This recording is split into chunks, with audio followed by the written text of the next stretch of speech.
Hi, my name is Amy. Thank you very much for watching, and let's make some bad financial decisions together. This is for entertainment purposes only, so if you're entertained, please like and subscribe. So, I'm pretty sure you can't hear that soft purring in the background, but that is actually the sound of my generator, which I bought in January. It was $13,000. It is the bulk of my $20,000 debt that I have. And I bought it because I didn't want to freeze to death in the winter because I live on a farm in a mountain, and if, it takes a few days for the electric company to come out to fix whatever is happening, if there's like a major snowstorm or whatever, then I don't want to freeze to death in the meantime. And I've already used it with Helene, but I'm actually using it tonight too, because it's been 6 hours since I've had power and it is 30 degrees outside, and I don't want to freeze to death. So goals met, I guess. But anyways, I don't technically have the internet either. I just have hotspotting, but I'm going to be turning everything off pretty soon because, propane is pretty expensive, and I want to conserve as much as possible. Anyways, I was on Reddit like I normally am, and I saw this, thanks to Yieldmax funds, I'm not so afraid of losing my job. And you know how when someone has an idea like that, and then you get a bunch of other people talking about the same thing because we're all thinking about it. It happens on YouTube. It's a phenomenon. Anyways, I agree with this so much that by using the traditional way of investing is you put it in now, you trust the system, in 30 years you can use it. But Yieldmax funds help you with your current income needs. So this is more on the inspirational side of, like, if I have enough money coming in from Yieldmax or whatever high income funds, and I lose my job, I can survive. I don't have to go in a bunch of debt. I don't have to sell assets. Like, I can just chill and take my time and find the correct job for me after that. And it also applies, like, if you have like a toxic work environment or something like that, like, you can get out of it if you have the safety net of having income to be able to support yourself. But what I prefer to think about is, like, I want to retire early. I want to work on projects for myself and not have to answer anybody, and just, because when you work on things that you don't like, that's when you get burnout. Like, when you're working on things that don't align with your values, like, that creates that feeling, and it's not great. But, like, it just gives you so much freedom to say, like, okay, I want to go to a lower stress, lower responsibility role, and I can just continue working and get my health care, but I don't really need it because I have Yieldmax.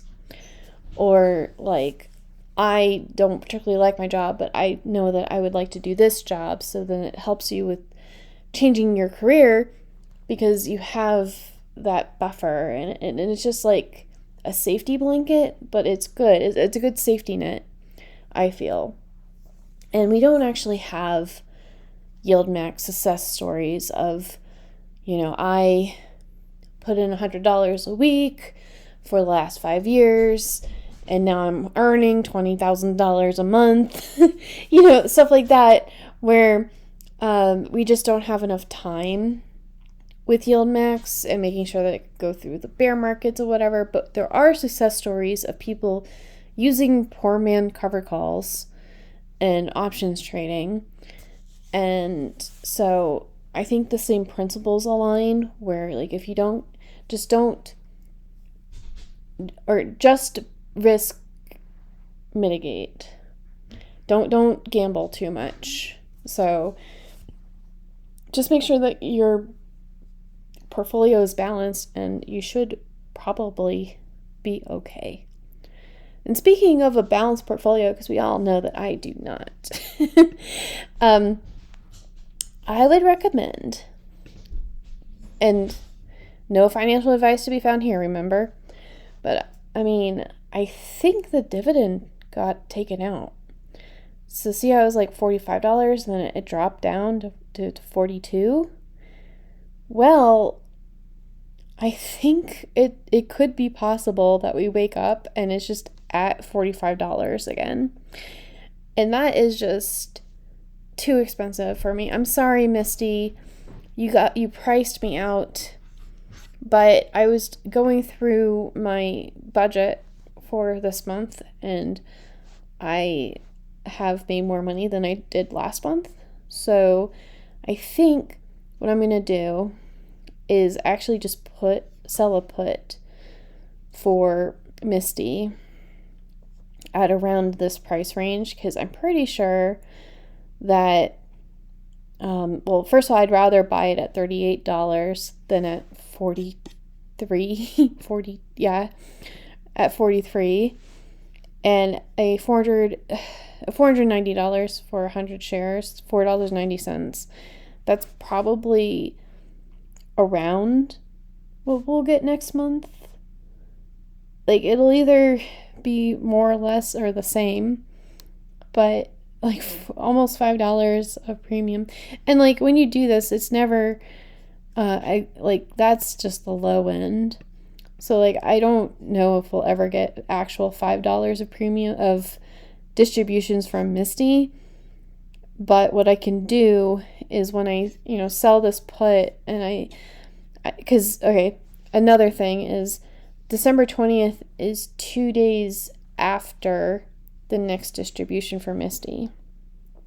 So this is like missing out on the next distribution, but you get your distribution now.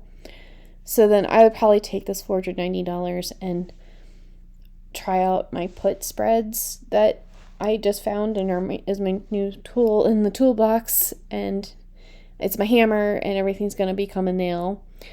But I think I'm doing what I normally do, and I just am looking through all of my options for these options, and I think I'm going to settle with just doing like the SPY and the triple Q for the most part, and doing like a couple of things here and there that are other things. But there's the thing that I've seen with the call spread or the put spread is that I've been looking at stocks that are cheaper, because I would rather not bet $50,000 on one single contract. That just seems like too much money for like one singular thing in my size of portfolio. But with stocks that are, $300 or $500 that cost more money, like the SPY is expensive right now, right?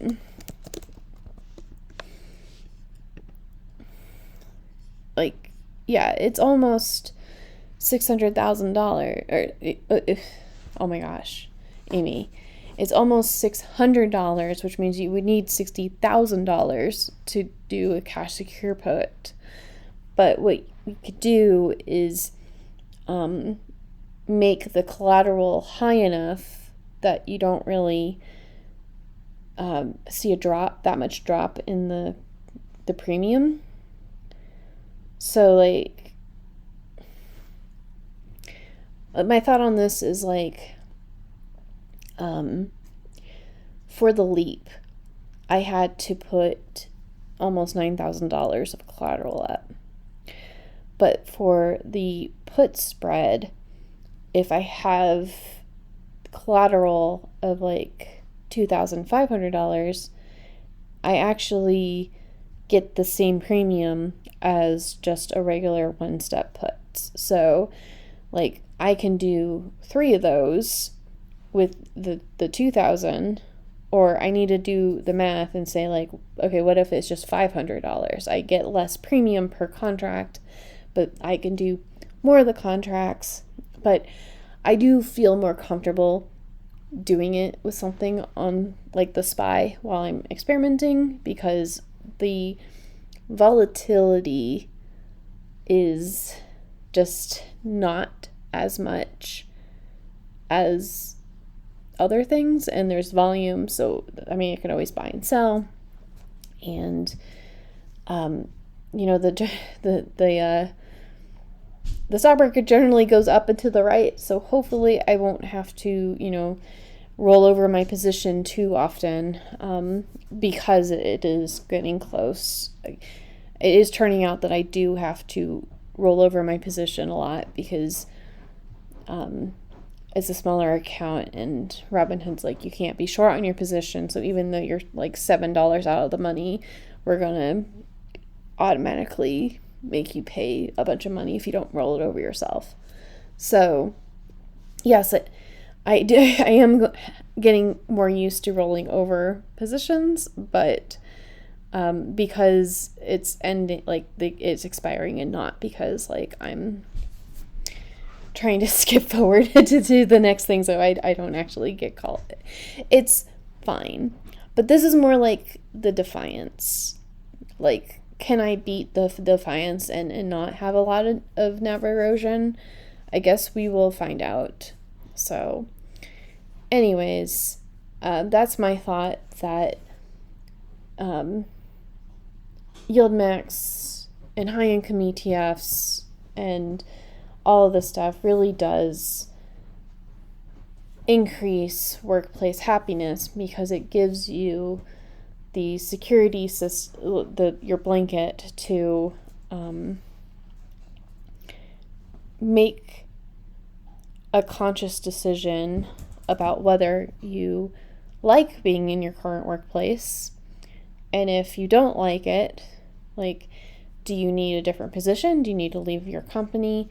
Like, you have, when you're financially independent, or like mostly financially independent, you have more choice. It gives you the privilege of finding happiness while also, having work. So it gives me comfort to have income, and now I'm going to have to use it for various reasons. But anyways, I'm curious about how you are planning on doing your Misty distributions. Like, tomorrow, it's X date today, so like, I mean, I do these the night before. It's X date. So are you using your distribution to buy more Misty, or are you going to buy into Ulti or Yieldmax or the Roundhill funds, or are you going to diversify into growth funds, or sell options, or sell puts on Misty? I'm very curious. So I will talk to you all later. Bye.